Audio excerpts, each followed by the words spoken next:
cà phêជាទូទៅគឺយើងផឹកកុំឲ្យងុយដេកក៏ប៉ុន្តែកាហ្វេដែលខ្ញុំជជែកនៅពេលនេះគឺកាហ្វេផឹកហើយដេកលក់ស្រួលផឹកហើយធ្វើឲ្យសុខភាពល្អផឹកហើយធ្វើឲ្យអាការៈរួមរិតនៅក្នុងខ្លួនយើងទាំងប្រមាណវារលាយបាត់អស់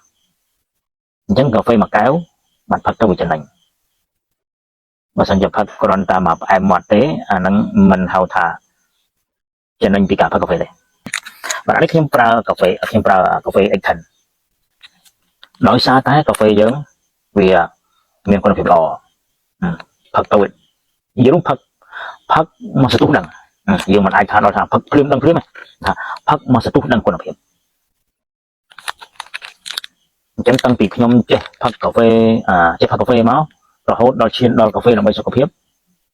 អត់មានកាហ្វេណាដែលថាផឹកមកសន្ទុះដឹងគុណភាពទេមានតែប្រើរយៈពេលកន្លះខែមួយខែពីរខែឡើងទៅអាចសង្កេតឃើញតែអានេះវាជាកាហ្វេតែមួយគត់ដែលប្រើរយៈពេលខ្លីបំផុតបាទតាមសន្ទុះនេះនៅគុណភាពបាទអានេះសម្រាប់អ្នកដែលមានអាការៈមិនស្រួលក្នុងខ្លួនណាបើអ្នកស្រួលហើយផឹកទៅក៏មិនដឹងថាស្អីមែនអត់លុះត្រាតែអ្នកដែលអត់ស្រួលផឹកទៅដឹងថាវាស្រួល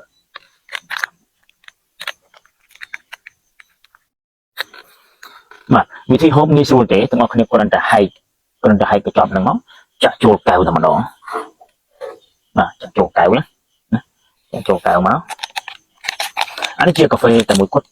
ដែលមានសារធាតុផ្សំរហូតដល់10មុខក្នុងនោះមានកាហ្វេពីព្រោះវាជាកាហ្វេបើអត់កាហ្វេមិនហៅកាហ្វេណាក្នុងនោះមានកាហ្វេពូជអារ៉ាប៊ីកាដែលចម្រាញ់កាហ្វេអ៊ីនអានេះមានប្រសិទ្ធភាពខ្ពស់มันធ្វើឲ្យញ័ររំទ្រូងកាហ្វេដែលល្អបំផុតផឹកទៅអត់ញ័រតែប្រុសចង់បានផឹកឲ្យញ័រ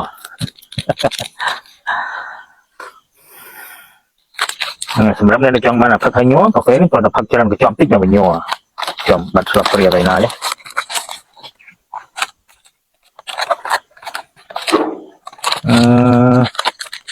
ជាប់ដំងស្លាប់ព្រាបដាក់នៅក្នុងដៃអាវពួកអាវធ្វើការនៅក្នុងដៃអាវបោកអាវបាត់ហើយអញ្ចឹងនៅក្នុងអាវកំពុងបោកយើងប្រើកញ្ចប់កាហ្វេកោបាទជាកាហ្វេតែមួយគត់ដែលមានសារធាតុផ្សំ10មុខយើងមិនអាចនិយាយបានថារហូតដល់10មុខទេពីព្រោះមានកាហ្វេខ្លះគេឡើង30-40មុខ50មុខហ្នឹងអញ្ចឹងយើងអាចថារហូតដល់10មុខអញ្ចឹងអាចថា10វាច្រើនមិនច្រើនទេព្រោះមានគេ50-60មុខពីទៅច្រើនយើងអាចនិយាយបានថាជាកាហ្វេតែមួយគត់ដែលមានសារធាតុផ្សំ10មុខបាទក្នុងនោះមានកាហ្វេពូជអារ៉ាប៊ីកាចម្រាញ់កាហ្វេ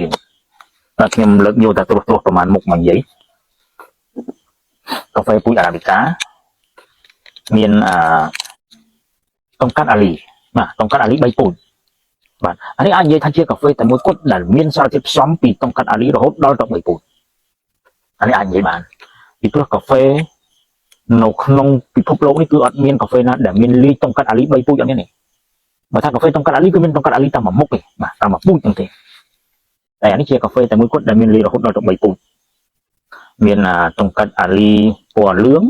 ពណ៌ក្រហមហើយនិងពណ៌ខ្មៅអានោះមានឈ្មោះរបស់វាហ្នឹងមានឈ្មោះរបស់វាទៀតពណ៌លឿងគេហៅស្អីគេនេះឈ្មោះជាភាសាម៉ាឡេហ្នឹង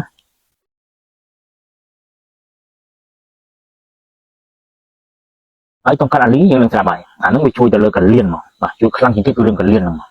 អញ្ចឹងប្រុសតែខ្សោយកលៀនជាប់ហើយស្រីក៏ដូចគ្នាដែរតែខ្សោយកលៀនជាប់ហើយ